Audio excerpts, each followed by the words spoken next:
You're safe. This has happened. People have gone out and rescued divers and brought them back, and they've survived. This is taken from an ROV. Wherever you're working now, there's usually one of these behind you, so you can't say you're doing something when you're not anymore. There's no loafing. These guys are always floating around somewhere watching. There's no sound on this bit, but you can see it's quite nice on occasions when the visibility's nice and the job's decent. It's not such a horrible job, but sometimes it is hideous. Especially the southern sectors of the North Sea, where there's a ripping tides and not much visibility, but then there'd be no point in trying to make this film because you wouldn't see anything.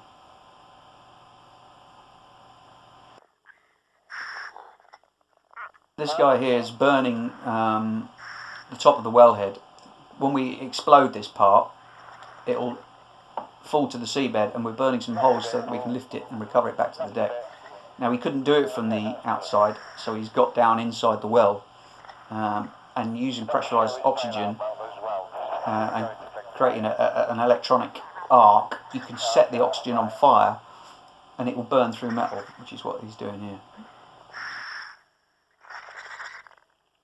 It always makes good TV, this, fire underwater. There's Belmont. You've got 6 hours now to read a book, as long as nothing goes wrong, obviously. Safety checks before you can take the final cap off and blow it up. If you watch this again, the fingers and toes issue here, there's an inordinate amount of divers with missing digits. That's going to the crane. The crane's now taking the weight, so you talk to the supervisor, say come up easy, then he has to talk to the crane driver on the radio, who then has to make the movement. So the other thing you've got to take into account here is if the ship's bobbing up and down, the end of the crane jib is bobbing up and down a lot more. So, this has to be quite a calm day.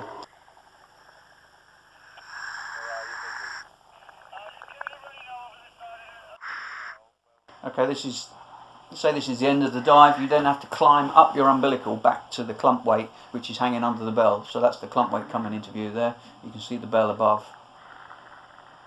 So now you'll come back up. Once your weight is off of there, the bellman will start coming up on that umbilical, and he'll rack it as neatly as he can inside so that there's enough room for you to get in.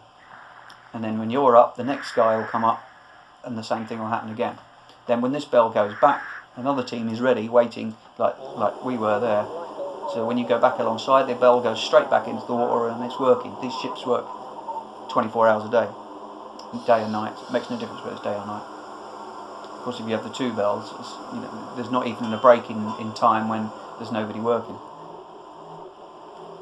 On this system, the bell was so small you had to take your bailout bottle off before you went in because there wasn't room to get in with it on because the entrance hole was too small. So that you take that up, hang it up, and then you've just got your umbilical gas breathing while you wait outside.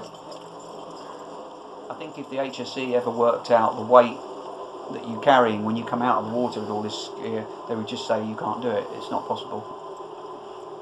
With some of these bells, you'll come out with a double bailout on, your lead weights on, all your tools, the helmet, a hot water suit full of water, and I've seen people pass out as they come out of the water. So this bit you should do slowly, but usually it's coming to the end of the dive and you're close to the 6 hours and it has to be done quickly because these ships are 150,000 pounds a day and the client wants his money's worth. Again, because this was such a small bell, we had to take his hat off before he could get in. So then I would hang that up and then he would come up and sit down. This is Sea-Trick 1, we're riding aboard a mothership. You look terrible after that. This is the end of a 6 hour dive and you're on your way back for some dinner and some sleep.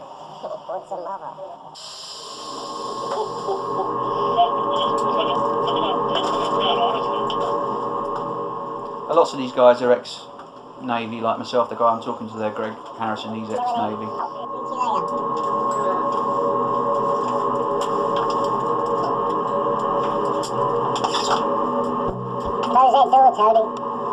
Right, that's the door to the bell shut. Again, that's that little, see the black line on the inside, that's where that will break when you move the bell away. So now you blow some gas onto this door, so that tunnel is now shut. So if that was to break, nobody's going to get hurt. That's just inside the other side of that door there now. setting up my computer to be charged. I might need it back in a couple of hours so Terry can get a message.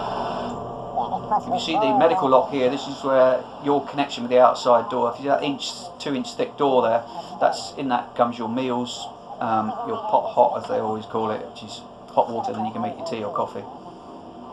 And you see, you always like to dress for dinner, which is usually a towel. Oh, that looks lovely. Yeah, I might have actually. Too young to die. It was a conflict that everyone's forgotten now, or will do soon. Well, I haven't forgotten it. I haven't forgotten the look on the prisoners' faces. I haven't forgotten the sound and the feeling of HMS Antelope blowing up a bit too near me. I haven't forgotten the burnt man on the helideck I thought was an African, or the smell of his cooked flesh. That image is forever burnt on my retina. I haven't forgotten the invasion of my senses on the first day as the fighters roared over my head, and the futility of my World War II pop gun fired in the general direction of a recently passed jet. The noise, I'll never forget the noise. I haven't forgotten the farmer's tears at Bluff Cove as he apologised to me for men we'd lost to save them. I haven't forgotten the gut-wrenching wait for the incoming Exocet to hit my ship.